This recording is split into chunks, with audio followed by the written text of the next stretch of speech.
अस्सलाम वालेकुम नाजरीन पाकिस्तान के अब तक के आखिरी फौजी अमर जनरल रिटायर परवेज़ मुशर्रफ आज इंतकाल कर गए हैं।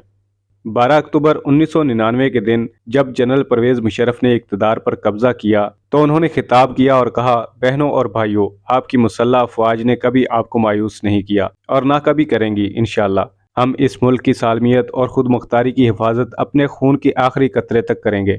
मैं आपसे अपील करता हूं कि पुरअमन रहें और अमन कायम रखने में अपनी मुसल्लह अफवाज की मदद करें ताकि पाकिस्तान को तरक्की की राह पर डाला जा सके। वो मार्शल लॉ से पहले साबिक वज़ीर आज़म नवाज शरीफ के दौरे हुकूमत में आर्मी चीफ थे।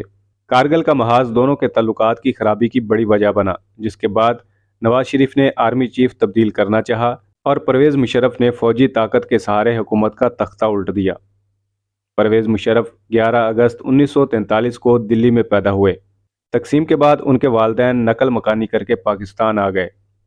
उन्होंने 1964 में पाकिस्तानी फ़ौज में कमीशन हासिल किया। 9/11 के हमलों के बाद वार ऑन टेरर शुरू हुई और पाकिस्तान जनरल परवेज़ मुशर्रफ की क़यादत में मगरबी ममालिक का फ्रंट लाइन इत्तेहादी बन गया। इस मौके पर जनरल परवेज़ मुशर्रफ ने कहा, हम मिलकर ही मुश्तरका दुश्मन का मुकाबला कर सकते हैं। तब पाकिस्तान की तालिबान पॉलिसी मुकम्मल तौर पर बदल गई, जिसके बायस मुल्क में दहशतगर्दी की खौफनाक लहर उठी और हज़ारों फौजी और आम शहरी बम धमाकों और मुसल्लह हमलों में हलाक हुए। परवेज़ मुशर्रफ ने इंडिया के साथ तल्लुकात में बेहतरी की कोशिश की। लाइन ऑफ कंट्रोल पर फायरबंदी का मुआहदा हुआ और एक वक्त ऐसा भी आया जब मसला कश्मीर हल होने के करीब पहुंच गया, लेकिन आखिरी मरहले में कामयाबी नहीं हो सकी। परवेज़ मुशर्रफ ने साबिक चीफ जस्टिस इफ्तिखार मोहम्मद चौधरी को एक रेफरेंस के जरिए माजूल कर दिया और फिर मुल्क भर में वकला ने मुजाहरे किए, जिसके बाद जनरल परवेज़ मुशर्रफ की हुकूमत कमज़ोर पड़ती गई। इसी साल उन्होंने आर्मी चीफ का ओहदा भी छोड़ दिया।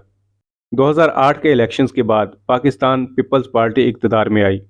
पीपल्स पार्टी और मुस्लिम लीग नून ने परवेज़ मुशर्रफ से इस्तीफ़ा मांगा और इनकार की सूरत में उनके मुआवजे का फैसला किया। सदर मुशर्रफ ने बिलाखिर 18 अगस्त 2008 को इस्तीफ़ा दे दिया। सदर मुशर्रफ ने उम्र का बाकी हिस्सा लंदन और दुबई में गुजारा। उन्होंने मुल्की सियासत में वापस आने की नाकाम कोशिश भी की। परवेज़ मुशर्रफ के खिलाफ आइन मुअत्तल करने पर गद्दारी का मुकदमा कायम हुआ। 2014 में संगीन गद्दारी केस में फर्द जुर्म आयद हुई और एक खसूसी अदालत में 5 बरस तक समाअत हुई। दिसंबर 2019 में पहली बार किसी फौजी आमर को गद्दारी का मुजरिम करार दिया गया और उन्हें सजाए मौत सुना दी गई, मगर लाहौर हाई कोर्ट ने 2020 में इस खसूसी अदालत को गैर आइनी करार देते हुए इसका फैसला मुअत्तल कर दिया। गुज़श्ता कई बरस से जनरल मुशर्रफ दुबई में रहाइश पजीर थे और शदीद बीमार भी थे।